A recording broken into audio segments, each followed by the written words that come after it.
నా చుట్టూ సంచరిస్తున్న జీవాలన్నీ ఈ భూగోళానికి అల్లాడుతున్న గబ్బిలాలా కనిపిస్తాయి. వెలుగు వాటికి అక్కర్లేదని తీర్మానం ఎప్పుడో జరిగిపోయింది. నేను ఏకవచనం కాదని ఎందరికీ తెలుసు? ఒక దేహం నుంచి మరో దేహానికి పరకాయ ప్రవేశం చేస్తుంటానని బహుశా ఎవరి ఊహకు అంతుచిక్కదు.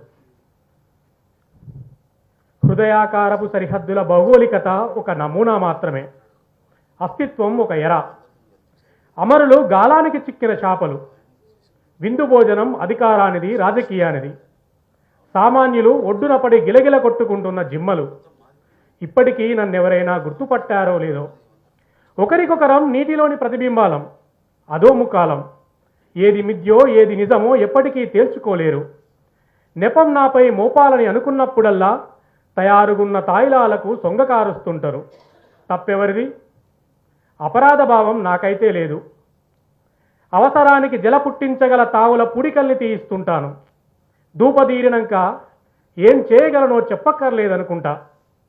ఒకే తాను ముక్కలను చెప్పి చెప్పి విసిగిపోయి ఉంటారు. అంతకు మించి ఏం చేయగలరు?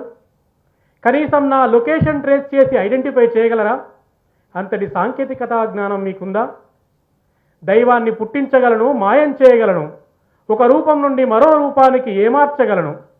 ఎంతటి నిజాయితీనైనా నిబద్ధతనైనా ఇట్టే ఆవహించగలను, వశపరుచుకోగలను.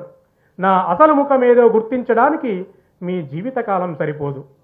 నన్ను మీరేం చేయగలరు? తోలుబొమ్మలై ఆడిస్తున్నట్టు ఆడండి. మీకింతే ప్రాప్తం. సనాతనమే ఆదర్శం.